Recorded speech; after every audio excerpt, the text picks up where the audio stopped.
artificial intelligence. So it's my pleasure to invite the first speaker, which is Dr. Silvana Pareto, to talk about how to start a digital health movement, steps to AI in surgery. Thank you, Dr. Pareto. Thank you very much for the kind invitation. I hope that you can hear me because we can hear very well. May I suggest to speak closer to the microphone because we have an interference with the other room. I cannot be closer than this. We are also here in the presentation in the other room. So two things at a time. So I have the privilege to talk about AI in surgery and how we can, more than that, I cannot see my screen. All right. And how we can use AI in order to improve surgical workflow.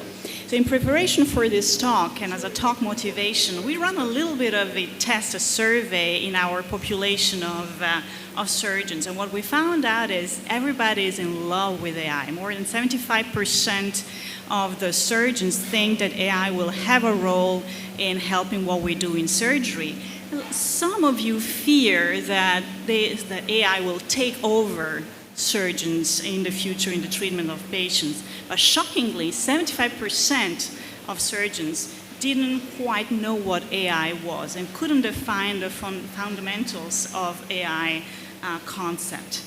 A little bit like teenage sex. So everyone speaks about it, nobody really knows how to do it, everyone thinks everyone else is doing it, and so and so and so.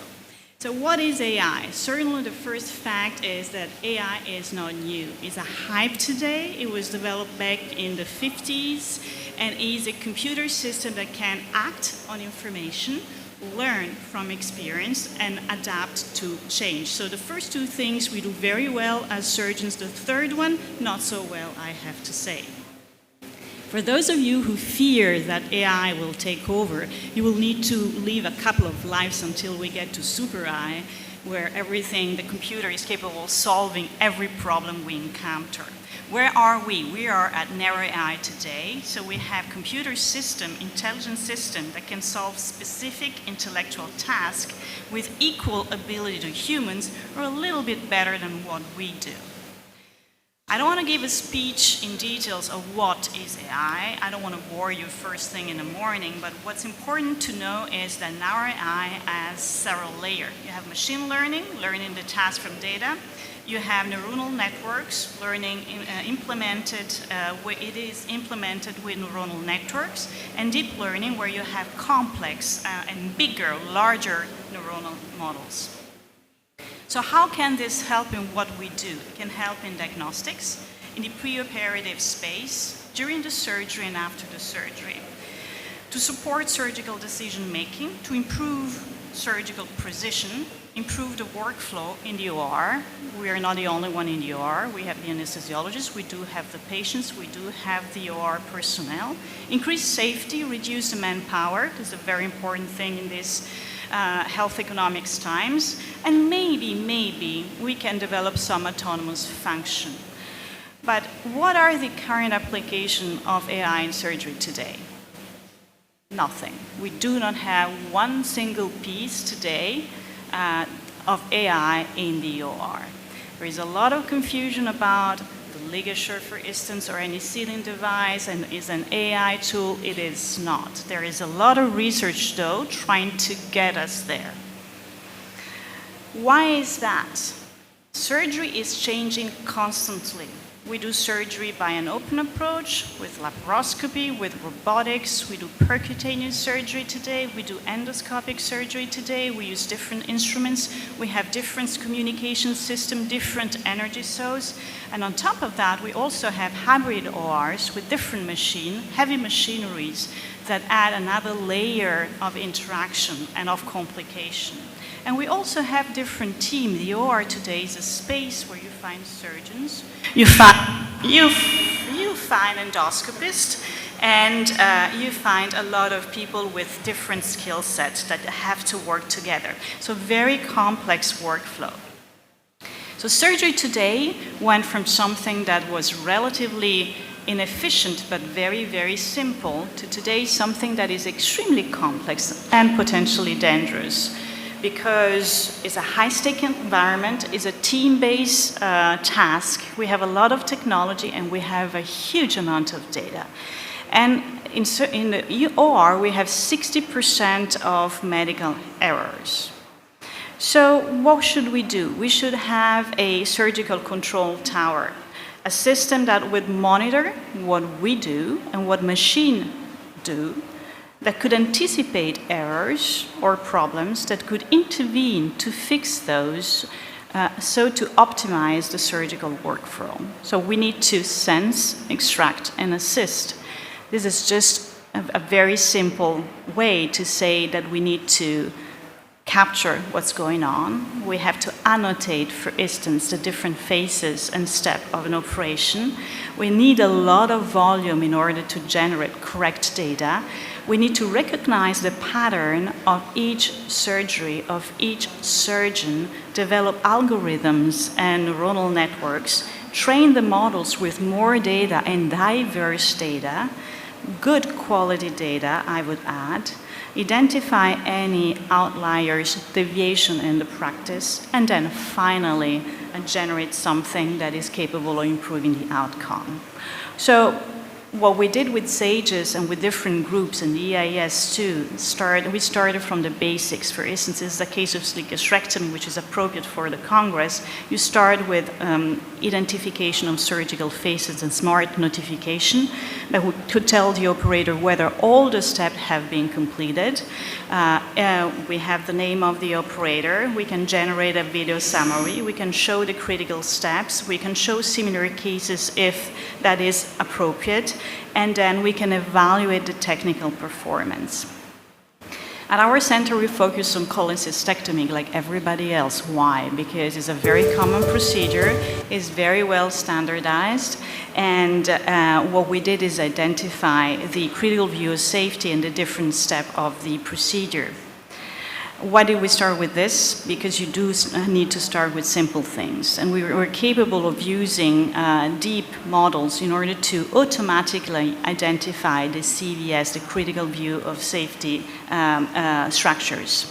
And here you see it in action. So the computer by itself is capable of identifying the two structures that enter the gallbladder to check whether a critical view of safety has been achieved. And then, and only then, of course, you can clip and cut the cystic duct and artery. So this took a long time, and it looks like very short in the video. It took a couple of years in order to produce not only a video review, but a live feed of superimposing AI during surgery to generate an AI-assisted procedure.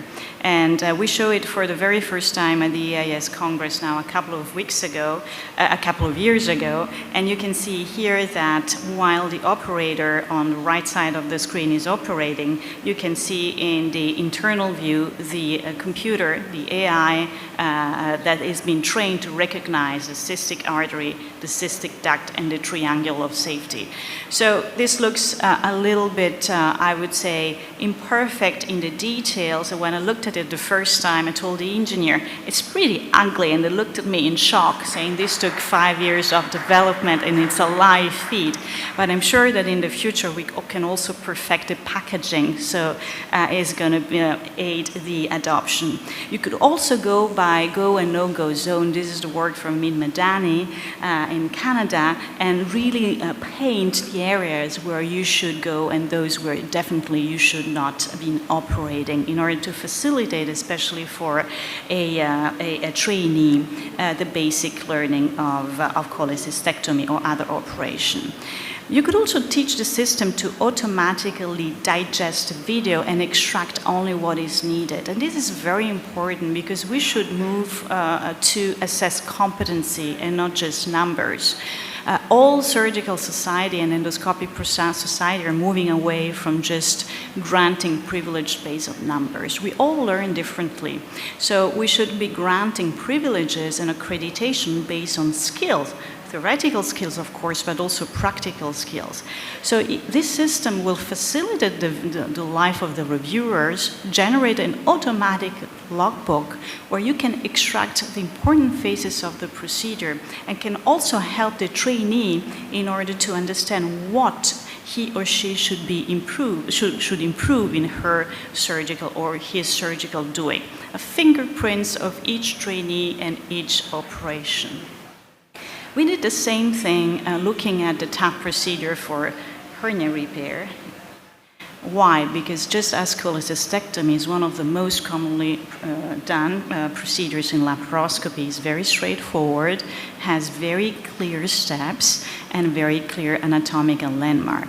So what we did, we taught the computer the anatomical landmarks that were meant to be met and matched before you can go ahead and place your match. And this is an automatic assessment from the computer itself, who is autonomously identifying the pubic symphysis, the kind of hernia, and the dome and the pain triangle, and is assessing the competence of that particular operator. And so you can go from saying there is no dissection, a partial dissection, a complete dissection, and you can have an OR assistant that in real time verifies what you're doing. You could also monitor real time what's going on, the performance. If a trainee is having difficulties, the senior attendant can join and help him or her go through the case. And of course, you can generate a report on the expertise. So you can personalize the training. The World Health Organization says that Europe is a ticking bomb because 40% of surgeons will be retiring in the next 4 years. So we need to accelerate surgical training, improve the way we train, and encourage boys and girls, women and men, to go into this beautiful career. But to do so, we have to improve and modernize training. And with AI, we can personalize training and provide much better, faster, more solid feedback to them. Surgery is becoming more and more flexible, and this is a video of an endoscopic sleeve gastroplasty, which counts more than 40,000 procedures today. The results are spectacular, but there is a huge standard deviation. So we're using AI model in order to feed in preoperative data, intraoperative data, and postoperative data in order to perfect this technique and to generate an algorithm that will predict the success or failure and the timing of that in our patient. We could also use AI in order to monitor what's going on in the OR, in order to assess why the team was posing or what are the events, the idle moment when nothing is going on. So you can improve the overall workflow in the OR. Or you could also increase safety and monitor the invisible. When we're working in hybrid OR, we're using more and more radiation. And there is very little concern, especially for non-trained operator like surgeons, when we're using radiation, on what is the effect on the patient and on ourselves. So this can create a bubble and create some lights and colors to tell you you're not doing a good job, you should protect the patient, and you should protect yourself and the personnel better. So in conclusion, AI can be used to generate safety alerts, no-go zone, difficulty notifications, staff notification, auto reports. It could also assess competency, as we have seen, and it could also provide you with adapted content for your own education. We all know that our phone does this with pictures or other content. We could do exactly the same thing through apps in order to perfect the way we train. There are obstacles and limitations that should be overcome. Some physicians are resistant. We have limited available to videos and for data. Data ownership is a big problem. Who owns the data? The patient, the hospital, the surgeons, the insurance. Regulation and privacy and confidentiality are a big, I wouldn't say an obstacle, but there is a lot of discussion that's going on. Liability, privacy, lack of reimbursements, and then, of course, the culture. And then AI is not perfect. I can barely tell the difference between a chihuahua and a muffin. So we have to keep working in order to improve it, but there is still a long way to go.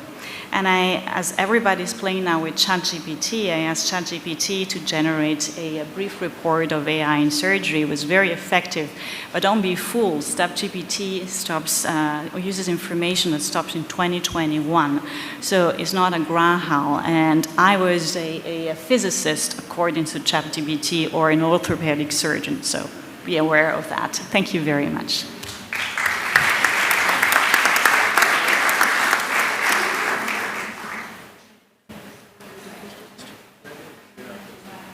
Are there any questions from the audience? I have a question. Dr. Peretta, I'm Yes. up. Yes. Hi. In your discussion of the various steps that might be outlined for trainees and whatnot, in our online collaborations, which are mostly by experts, they spend a lot of time talking about speed and efficiency, and I don't see that brought up at all. Is that a consideration?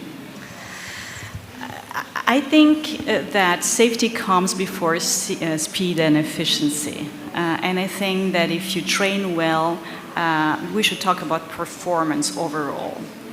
And that will bring out efficiency. So that's why I didn't talk about that.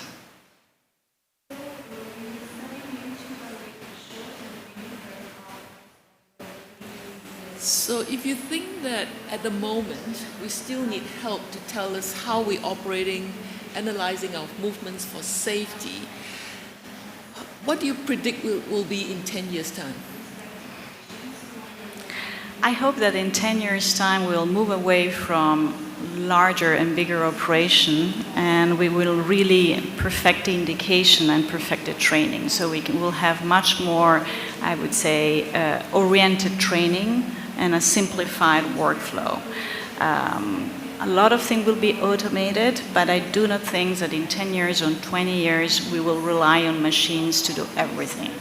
I think that we as surgeons will always have a very important role, and ethics and liability will prevent from having a completely automated system that delivers therapy to patients. We'll be there, even if it's just to push a button, we will still be there in the OR and delivering care to our patients.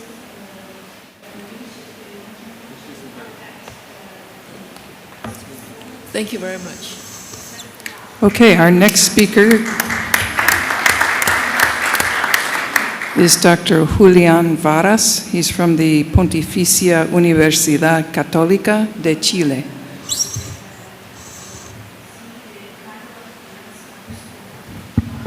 Thank you.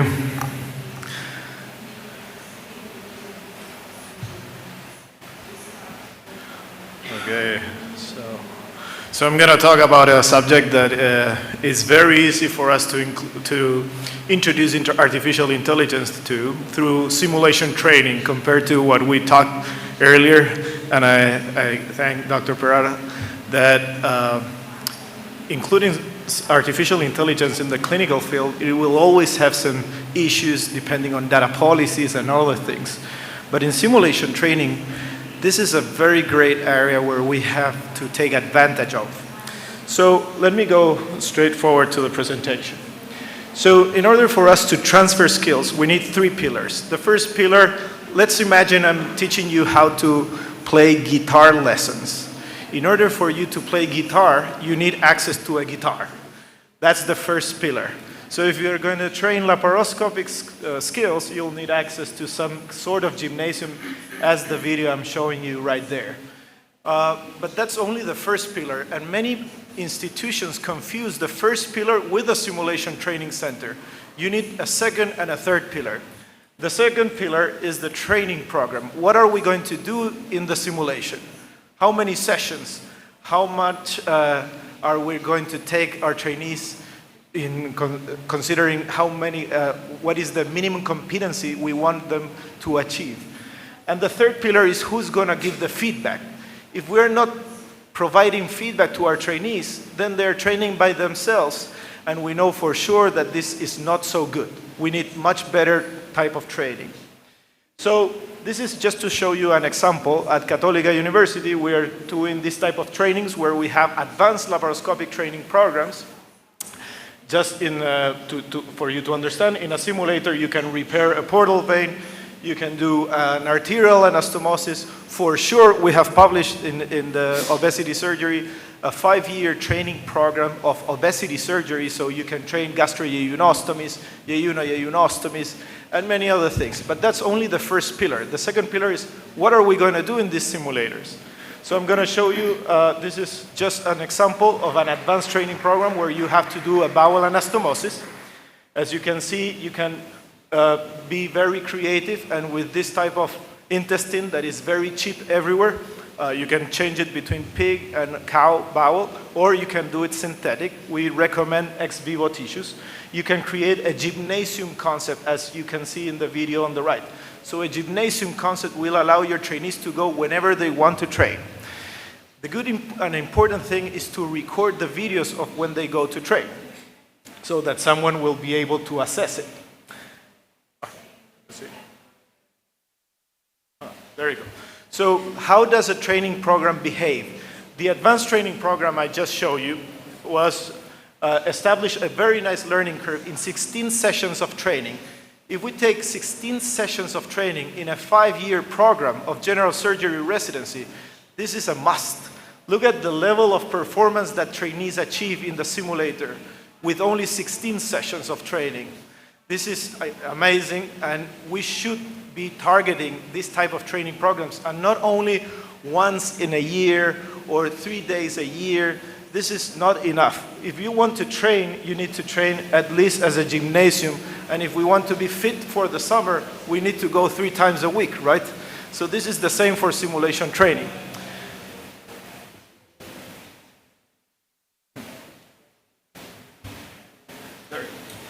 So if the simulation works at the simulation lab, does it mean it works on a real patient?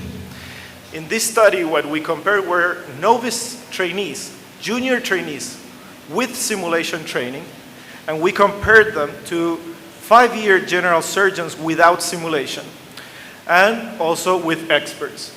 And you can see that residents are much better from a technical point of view performing a Roux-en-Y gastric bypass compared to general surgeons without simulation. So junior trainees with simulation perform much better than 5-year general surgeons without simulation.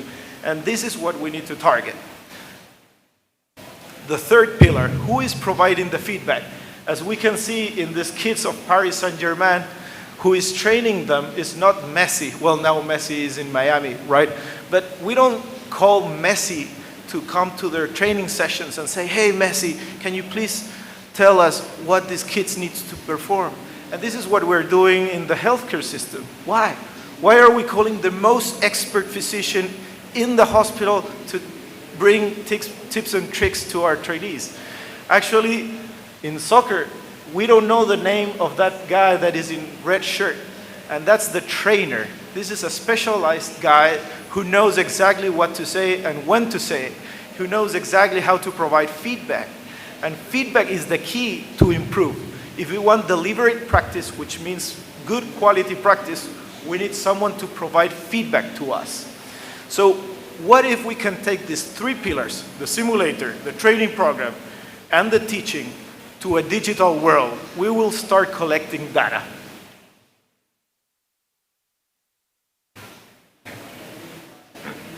So we created a system that we, in honor to William Halstead, we called the See1 Do One. And the See1 Do One platform enables you to record the videos of the training of the trainees.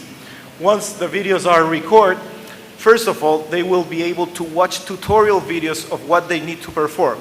Then they will assist to a simulation lab, and they will perform whatever they think they are doing. If it's right or wrong, it will not matter at this moment. But then the video will be uploaded to the cloud. Once it's in the cloud, the good thing is that now an Uberized network of teachers can assess these videos. As you can see, this is the assessment screen where you can put OSAT scores, you can put specific rating scales and do a video-based assessment. But the most important thing is you can provide feedback. And the feedback is drawings in the screen, audio memos such as in WhatsApp. You can also put some text. you can put any kind of annotation in the screen. And this provides amazing data, not only about the trainee, but also about our trainers. Are our trainers good enough? Are they providing good feedback? We can start exploring this type of feedback. Oh, sorry. So the trainees will then receive this in their cell phone. They will receive their assessment. They will go straight to the moments where the trainers have pinpoint out where the mistakes are happening. And this is very important for them to understand effective feedback and for them to comprehend where they are failing and how to improve their failure. Then they can go back and train over and over again. So does this methodology works? We demonstrated that remote and asynchronous feedback is as good as having someone in person with you to train.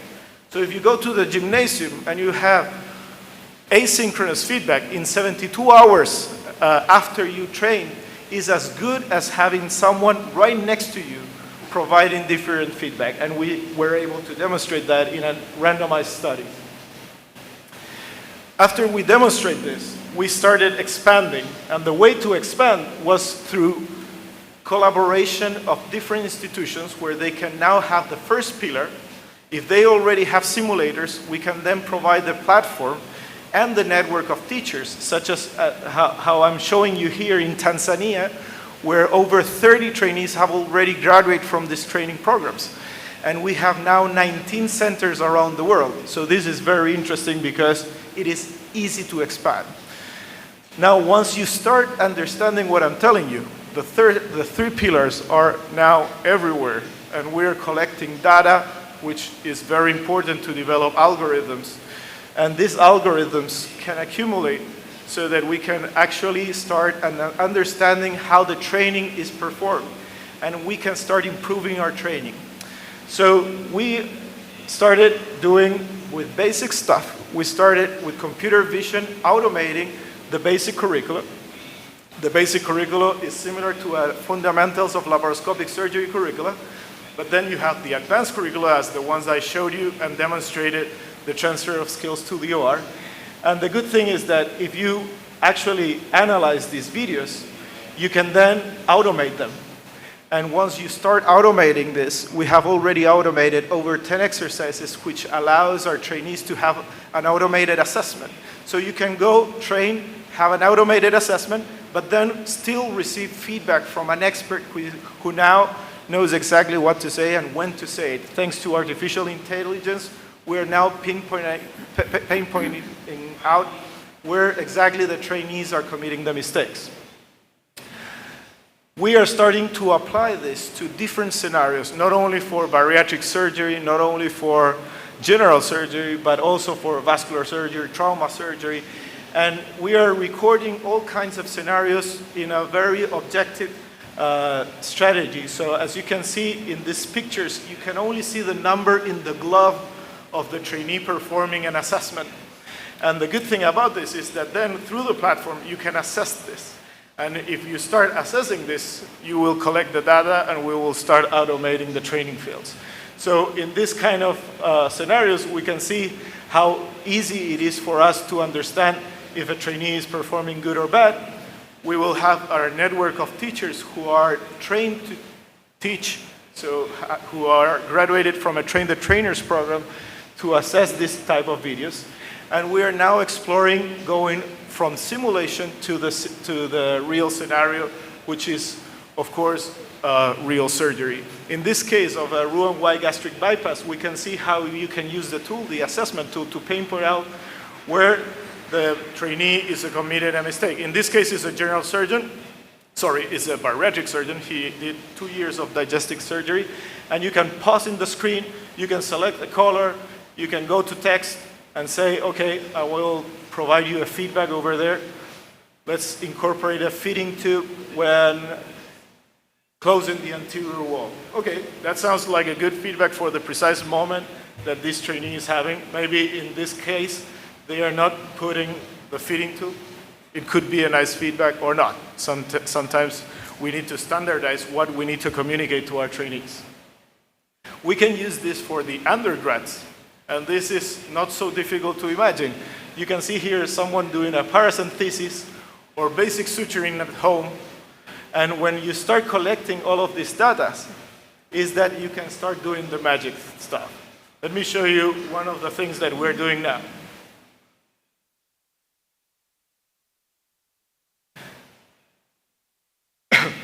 As you can see in this group of trainees, all of the text that the trainer is providing is now written to the left.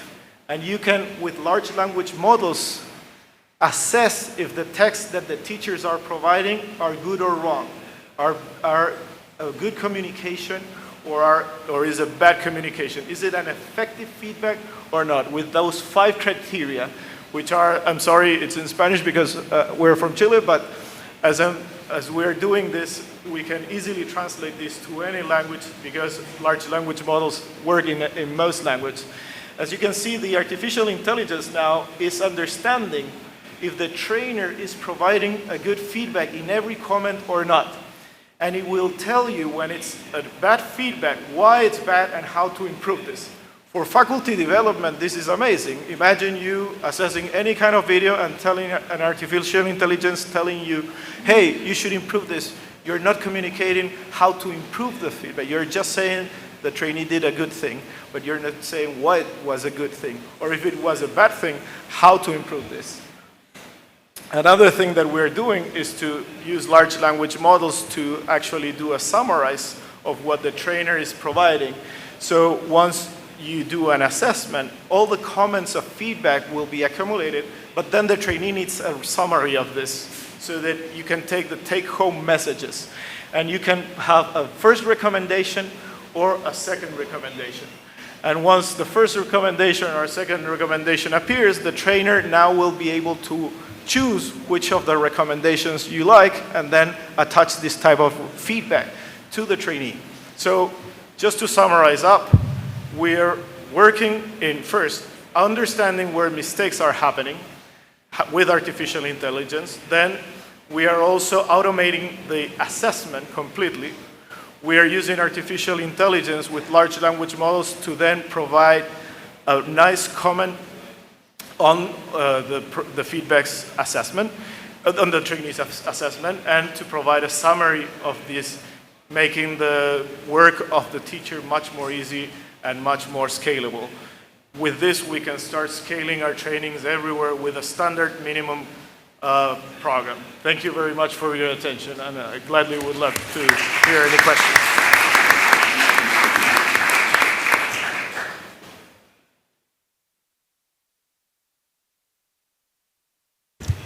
I have a question for you. In Sure. your first paper on simulation-trained novices and how they compared with junior faculty, I'm just curious, how did they compare with the experts?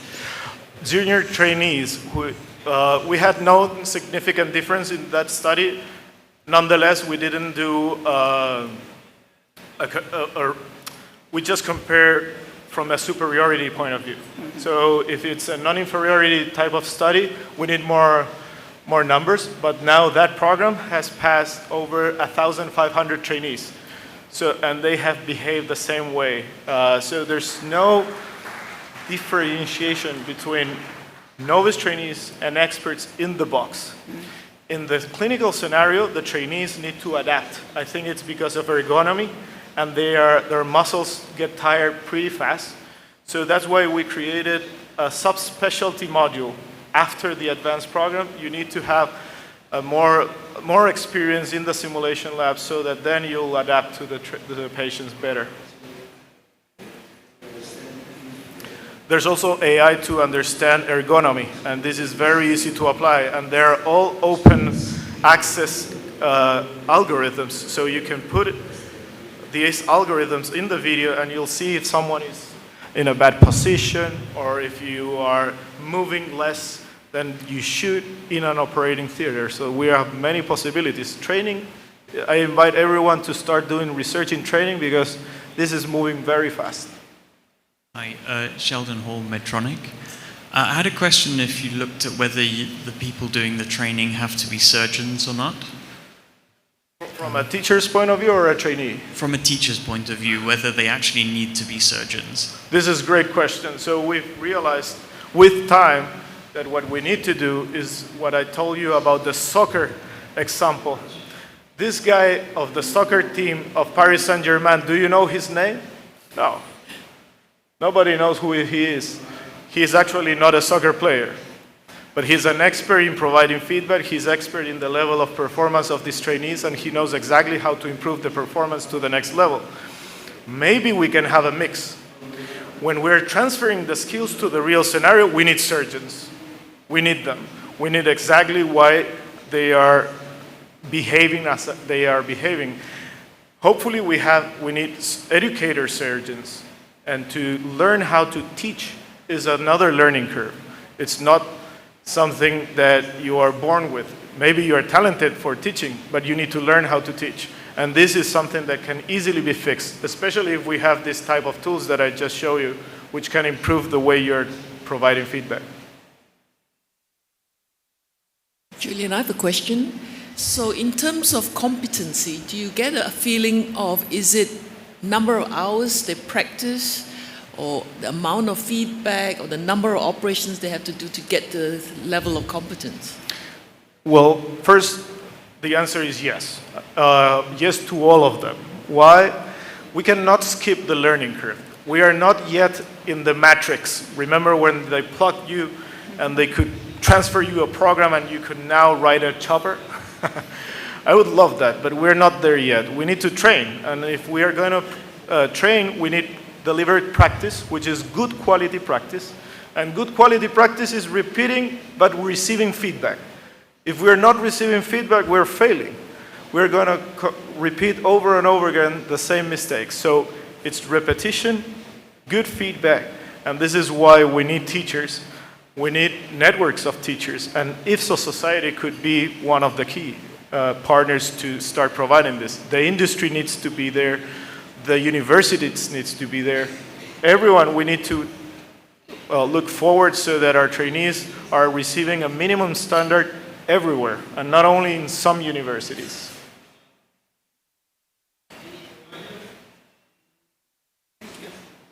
Thank you very much for an interesting talk.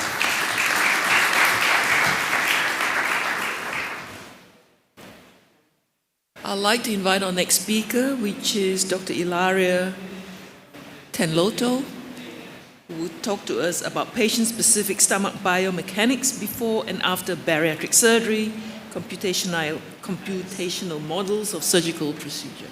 Thank you for your introduction. I'm an engineer, so my presentation will be slightly different from the others, and I'm sorry, forgive me for medical and surgical mistakes.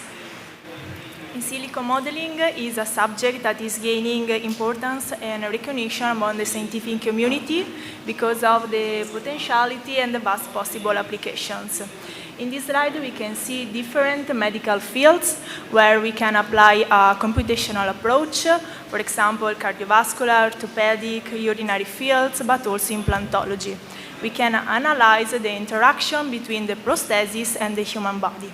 Computational models can also describe different patient conditions and several surgical procedures without performing additional invasive tests and/or clinical trials.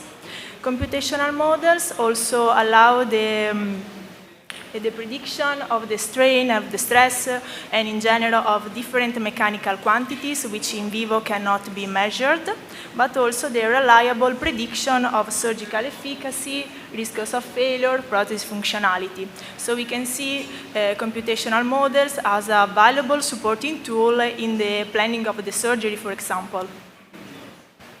In this slide, I would like to propose you a work of 5 years ago that me and my colleagues published about the in silico tools for medical purposes. We focused mainly on implantology and bariatric surgery. And in the next slide, we will focus mainly on the last topic. To develop computational stomach models, we need 2 ingredients. One is a strong mechanical characterization of the gastric tissues. We carried out an exhaustive experimental campaign on ex vivo human stomach samples derived from patients admitted to LSG at the hospital of Padua. We choose a proper material constitutive formulation. We identified and validated the material parameters. And would like to say I'm happy because this was the main topic of my PhD project I defended last year, and these are the two main related publications. The other ingredient is the geometry of the model. We can use simplified average stomach models, but it's better to prefer patient-specific models that can be derived from biomedical images. At this point, we have reliable stomach models whose results can be used for the surgical improvement. But how can we use these findings to improve the bariatric procedures? Well, we can simulate different bariatric procedures. We can predict the final volumetric capacity of the stomach, the gastric solicitations, and the shape of the stomach.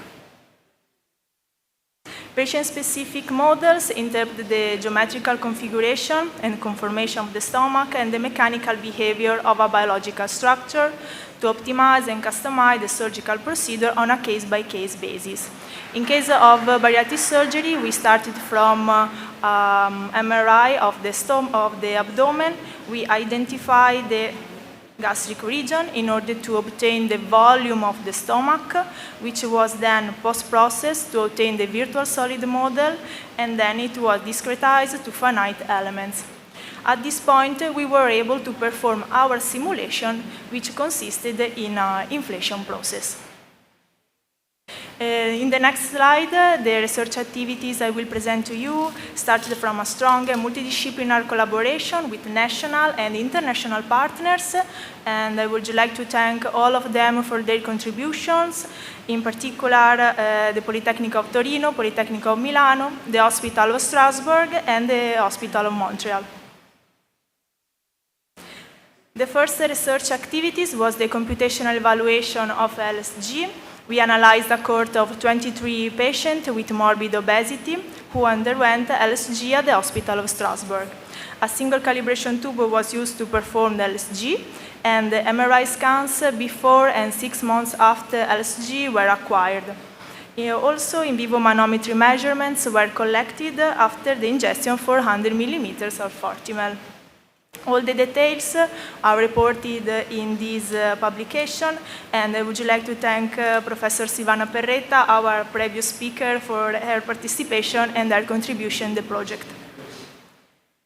We built pre-LSG and post-LSG stomach models consisting in different stomach regions.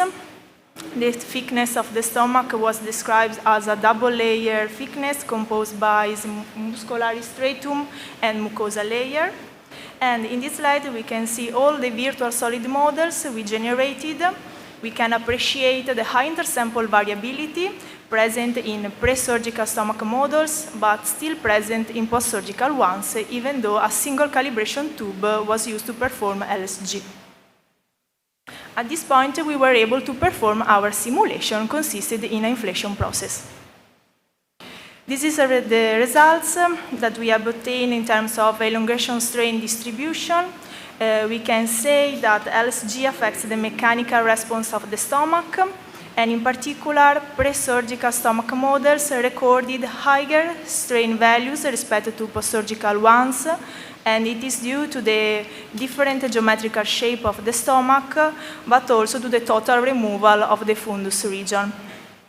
As you know better than me, for sure, gastric wall is populated by several mechanoreceptors, which perceive stress and strain and send electrical stimuli to the brain, activating the brain region of satiety. So a proper stimulation of the gastric wall can easier the process of losing a large amount of weight in obese patients. The strain distribution is is impossible to be measured with in vivo tests, but it is very easy to be collected with computational models. So a computational approach can make us deeply understanding the gut-brain axis. Another mechanical quantities which can be collected is the pressure volume behavior. We compared the computational bands with the experimental points obtained from in vivo measurements.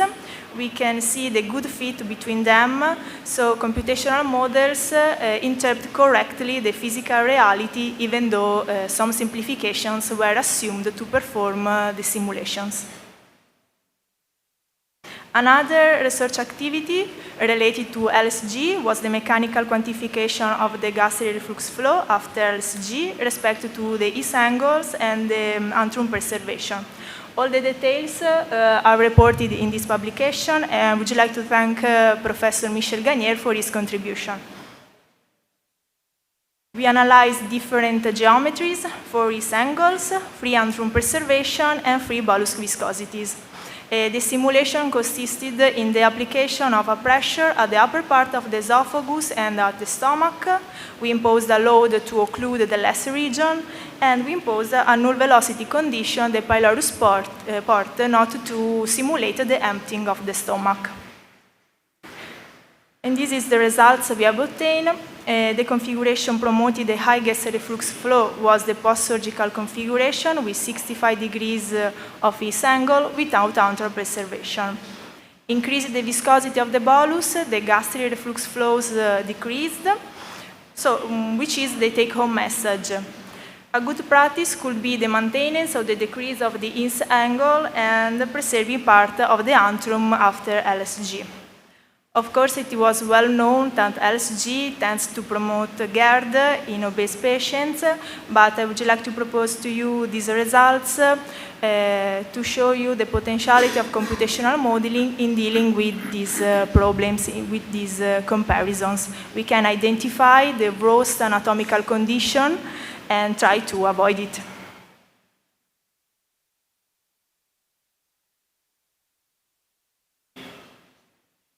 Another research activities was the computational evaluation of ESG. We analyzed a cohort of 12 patients with obesity who underwent ESG at the Hospital of Strasbourg. It is only a part of a bigger research project which will enroll more than 100 patients, always in collaboration with Professor Porretta. MRI scans were acquired before and 6 months after ESG. To perform the ESG procedure, we added to the presurgical models wire features and make them collapse in their middle point in order to obtain the final ESG stomach configuration. And at this point, we were able to perform our simulation. This is the results we have obtained, and as for LSG, also for ESG, also ESG affects the mechanical response of the stomach, and in particular, pre-surgical stomach models recorded higher strain values respect to post-surgical ones, and it is due to the presence of the sutures in the body of the stomach, which constrain the tissue, which is not able to expand itself. The last research topic was the mechanical evaluation of different suture patterns, because there are many ways to perform the ESG, and we try to focus on mainly three suture patterns, the C, the U, and the Z suture patterns.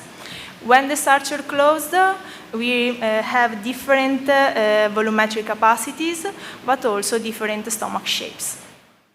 When we performed our inflation process, we can see different stress distributions related to the suture patterns, and on average, the Z suture patterns recorded the highest stress values and the strongest shortening of the stomach.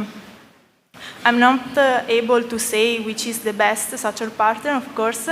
They are also preliminary results, but I would like to show you the potentiality in computational models in analyzing the different stimulations of the gastric wall depending on the suture patterns. Moreover, we can predict which will be the most solid regions of the stomach. In the last two slides, I would like to show you the ongoing activities. We have been very lucky this year. We have won two national funds, one to automatically provide the total small bowel length in collaboration with La Sapienza and Professor Silecchia, and the University of Federico II of Naples with Professor Mario Musella.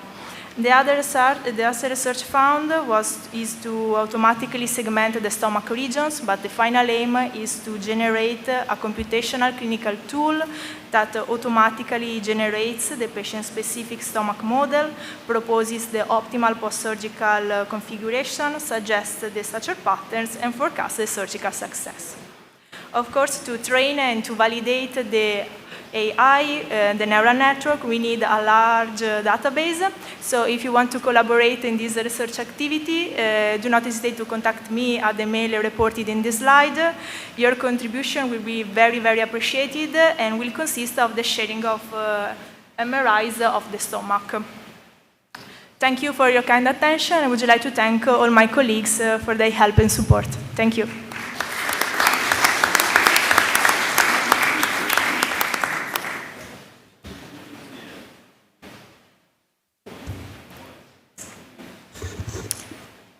I'm a little confused by something. Is there a way to predict the mechanical behavior of the stomach prior to its being operated on? Yeah, we have choose a constitutive formulation, an average constitutive formulation. So if you want to simulate suture patterns or bariatric procedures, we were able to predict the solicitations of the gastric wall in terms of stress and strain. But we need a pre-surgical MRI of the stomach. So with MRI, but it does not require high-resolution esophageal manometry or endoflip? No, we don't require clinical MRIs, not a high-resoluted test images. Fantastic. Thank you. Although I shouldn't make a comment, I'd like to stress the fact that we discussed for long in the surgical environment how to do the sleeve gastrectomy, if we leave the antrum or not, or what we do. If we can implement the system, this is an objective way to give us data on this point. And it's also explaining when we do endoscopic sleeve gastrectomy, ESG, the difference of the fundus that remains shows very well how much the length is reduced, much less than in the sleeve gastrectomy. Thank you very much for this experience. I wish to invite all people to cooperate, those who want to do it, because the more data we have, I'm sure that you need much. The more data we have, the best we can use these systems to help our daily practice. Thank you. Thank you very much.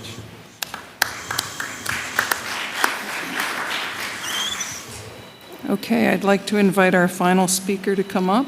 This is on utility of blockchains in bariatric management. The presenter was to be Francesca Maria Carano. And it's me, Francesco Maria Carano. Francesco, Nice forgive me. you. From here in Napoli. Thank you. Thank you all. It's a great pleasure and honor of being here to talk today about the utility of blockchain in bariatric surgical management. I have no conflicts of interest to report. Many of you may be familiar already with blockchain technology. Who's in the room has already heard about Bitcoin? I guess almost the majority in the room.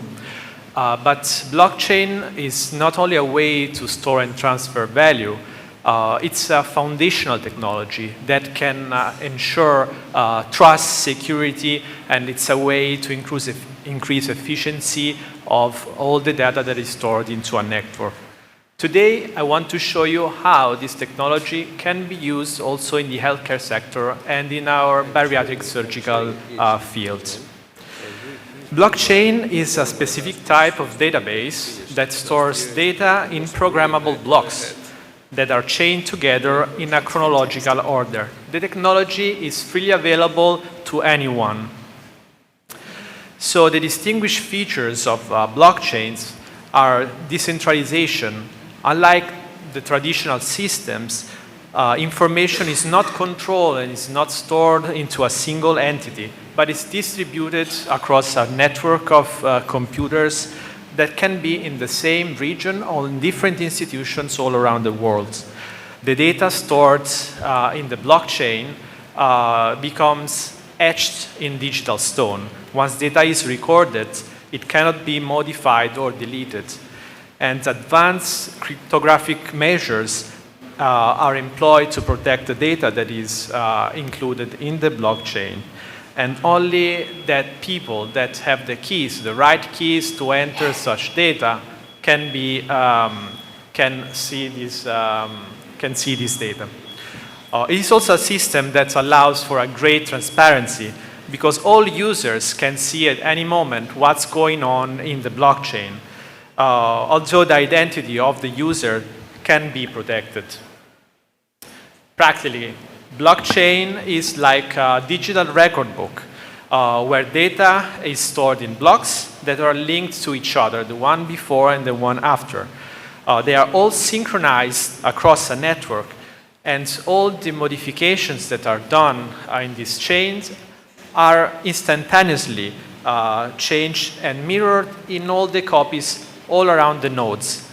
This means that practically at any moment that you access the blockchain, you are working on the most up-to-date version of that very same information. Blockchains, because there are various architectures that can be public, private, consortium, and hybrid. I'm not going into detail for the sake of time, as I would like to show you how this technology can be implemented in healthcare. These are just some of the examples that we came up with. For example, blockchain can be used to create a virtual health ID card for patients. So this is very important in the emergency surgical fields. You can have access to all the information, also surgical videos of any single patient that steps into a room, gets rushed into the emergency room, and it's all there just by a click. And it can be useful to store data from wearable technology. And as the speakers before showed us, data will be the key of the future. And coming with the training of surgical trainees, we can create like a digital registry of logbook of operation for all the single surgeons. But how can we handle this data securely? With all this data, we need a way that all this digital information can be trusted and can be protected from all modification that can occur. Is this only a mere fantasy or a reality? The numbers speak for themselves. The market size is projected to be around $5.6 billion in the next 10 years, with a compound annual growth rate of about 17%. So it's pretty much real. So what does this technology promise to do in bariatric surgery? Imagine a digital passport where all the information of a patient can be recorded into it, like medical history, prescription medications, videos, etc. Those info are securely stored in this blockchain, and they can easily be accessed by healthcare providers and researchers all over the world. They can also be used by the patients as a passport to enter a private network to share their experience about bariatric surgery, about their journey, and this is a way to increase the engagement between each other, to have like a new way of support. Blockchain can also be used in the process of the informed consent, so something very practical of our everyday experience. We don't have to imagine like traditional forms that needs to be signed. Imagine new ways of informed consent in an audio and video forms. So how can we be sure that all this digital information is not tampered with? Blockchains come in handy in this case because it ensures this transparency and the authenticity of whatever is being recorded. It is a secure and reliable way to store and manage those forms, and it ensures that information is always accurate, up to date, and therefore compliant with regulations. It's signed by patients, the surgical teams, all the necessary parties involved. And there is also a feature called smart contracts, which are automatic programs that can be triggered from automatic and specific events. And so this can be used to automate the informed consent process, like the patient signs the informed consent and the surgeon is alerted, so he can sign himself and the thing goes on. This reflects in the efficiency and security of the informed consent process. And therefore, this can reduce potentially the risk of malpractice suits because all the journey is clearly tracked. The tracking system also works very good with supply chain. In our operating room, we need equipment which is of the highest quality and free of defects. So we need a way to ensure that all the equipment that we use are not scam, like those that you can see here on the slide, like billion-dollar scams. With blockchain technology, we can track the journey of each single piece of equipment that we use from the production to the operating room. And so we can be sure that at any moment in our hospital, we have the tools that we need and with the quality that it's advertised. Practically going to the patient, this technology can be used also to handle the data coming from the remote patient monitoring, which is not only a thing of the future, it is something that is happening already. So all the wearable devices that we also use every day produce many kind of information about the patient, like heart rate, blood pressure, hemoglobin levels, and so on. The data, we can trust them to be secure and accurately tracked in real time on the blockchain. And with the help of the smart contracts I talked to you about before, there can be alarms that are triggered. For example, if an atrial fibrillation goes on, the cardiologist will be automatically called, notified. If there is a sudden decrease in the hemoglobin levels, then an automatic 911 alert or an emergency call to the team, the surgical team, can be sent. This project is something that has won the health chain competition back in 2019 already. Technology can also be used to modify the journey of the bariatric patient, rendering it similar to a sort of game. So the idea behind this is to transform the journey from a monotonous task, something very stressful, to something more resembled to a journey. This can be done with a reward system in place. So the patient, when completes tasks, can be rewarded with points, badges, and virtual items. Like if he goes to appointments, if he loses a certain amount of weight, if he follows a diet, he can be rewarded for that.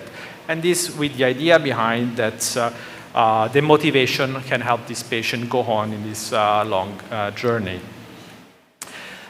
It can also be very useful to enhance the surgical research, as data can be shared among collaborators all around the world in real time, and also involve patients in this action.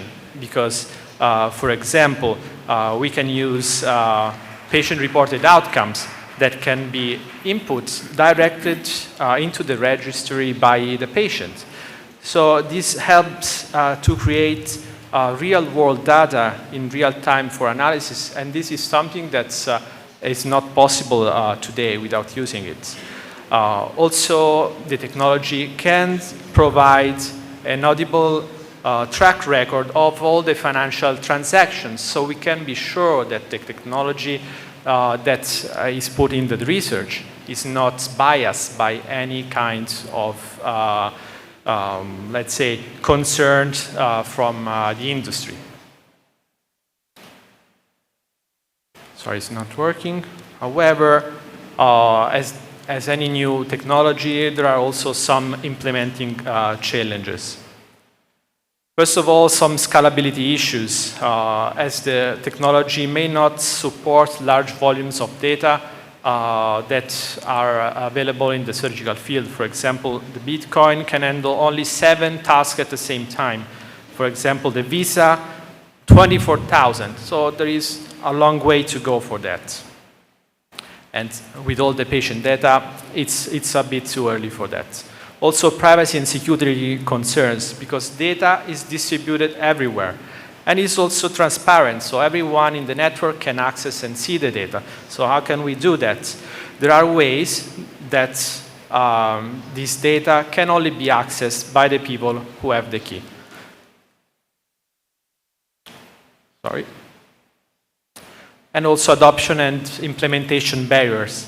Healthcare field, as we all know, is a very regulated field. So there could be a difficult integration between the technology and the legal aspects of our profession. Also interoperability problems, because it's potentially difficult to make the system interacts, the one that we use today to the one based on the blockchain technology. And also cultural barriers of our healthcare practitioners and also the patients due to reasonable security and privacy concerns. As a new technology, a lack of qualified or experienced personnel may also be an issue.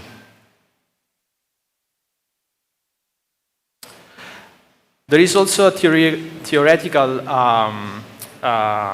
occurrence of a cryptocurrency crash. It can impact blockchain that use them, but the value of this technology goes way beyond only the use in the financial sector.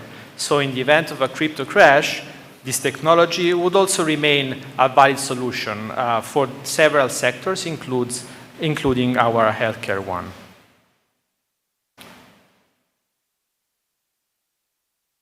Sorry, it's not working.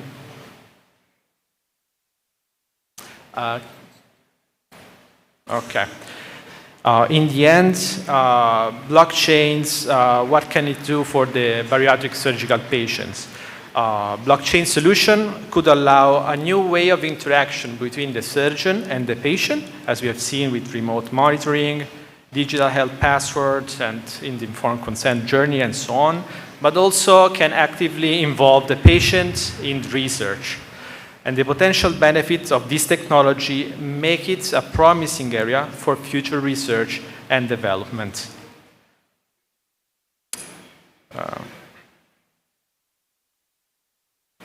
Sorry, it doesn't work anymore. In the end, why should surgeons care about blockchain?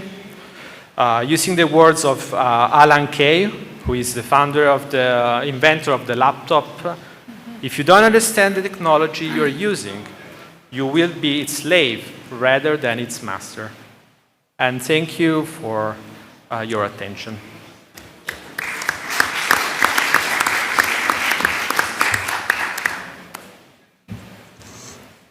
I find that so interesting.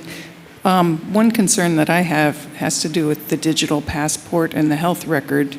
It's sort of like a wiki, and it's only as good as what is entered. So we might have patients who had a sleeve gastrectomy go to another hospital and talk to somebody who then records that they had a gastric bypass. How do we get around that kind of inaccuracy? So the concept may be a little far from what we can envision now. We tend to write everything down. So you're right. This could be data is good as long as it is accurate, what we put in every registry or whatever. But what about live feeds, like videos and audios? You can verify this because you can access those data and check, like if you have been there, like you can see a visit of 3 years ago. Say, let me check what kind of talk the patient had with the surgeon. So let me see, and you can see that. So you can yourself check the quality of that data. That's the workaround of that. This works for also all the information that is written because you don't have to do it manually. The system, like from wearable technologies, from any monitoring application, already inputs the data, so it bypasses the human component. So my understanding of this blockchain is like you're just decentralizing the storage process. Is that right? Yes, that's correct. This ensures that data is not placed in a single storage facility, like in a single computer, but it's being distributed along all the computers of a network. Means that this data can be accessed everywhere, but only to those that have the keys to access it. So whatever happens to each one of the single nodes, nothing happens to the rest, because the information is there. So my question is, because it happens quite often in my hospital with the electronic system, is that if something fails, the whole hospital fails. We can't access it. So my question is, if you decentralize it and one little segment crashes and the intercommunication also fails, then how does it address that problem? So that's a very good question and case scenario. So with this technology, this problem is a thing of the past, because if a single computer fails, the network will just take over, because it has all the information already. So this won't matter at all. Any other questions from the audience? Question over there.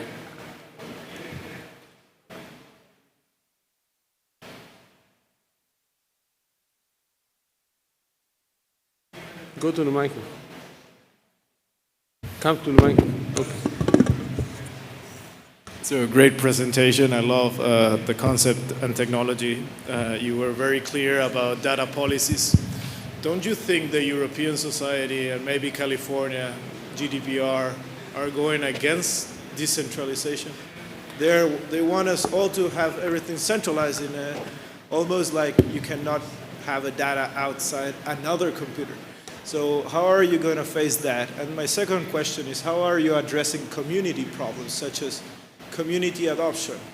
Everyone wants to have a bit of the cake, but no one wants to share it really. How do you think that can be solved in the future? Thank you so much. Those are two very interesting questions. About the first one, yes, there is like a sort of fight between the institution and this decentralization part. As I said, one of the main issues for the implementation of this technology is the regulatory entities. This has to be worked out at a higher scale, so at a political level. But of course, centralizing information and data can have its own advantages, but also, as we have seen, a lot of disadvantages. So probably the key would be to have this decentralized information and give the power to like the people, to everyone. But this is also difficult to control, because data is distributed and institutions don't feel the power to handle them. And regarding the second question, you're right. If people don't want to send the data, of course, it's their right not to do that. But why shouldn't we enforce people to have all the power for themselves? If we can, we should find new way to convince the people to give us the data that is needed for us and needed for them. This is the only way I see that this problem can be overcome, like to improving communication with our patients. More than a question, I can say something that Lilian knows very well. One of the biggest problems that IFSO is facing is medical tourism. And one of the issues is that when it happens in centers which are not qualified, they come back without any report, without information of what they had back to their own country. I know that this is, at the moment, there is no solution for this, but if the process is patient-driven, so they choose a place where they can have a report back, this accessibility of data from the place where they go back to their practitioners and so on, could be not as one of the options, not a solution, but one of the options. This is an important issue, medical tourism, you know, Leland, again. We discussed about that several times in the last times, even in Miami. So one option is also to help the quality of the reports of the patients who are operated abroad. Thank you. Yeah, thank you. So do you have comments, or I can close the session? Can I? So thank you very much for attending this session. You have seen something that maybe looks like to be in the future, but as you saw, for example, for the presentation of education, it's present. And maybe some of the things that we see far away probably are already important for our daily work. So thank you very much for attending, and I'm sure that in the next IFSO conference, this topic will continue to be addressed. Thank you so much. Was it good? Excellent. I learned a few things. And I think it'll get better and better. I'm sorry that the first presentation is less scientific, but is more spectacular. We missed it. But So interesting.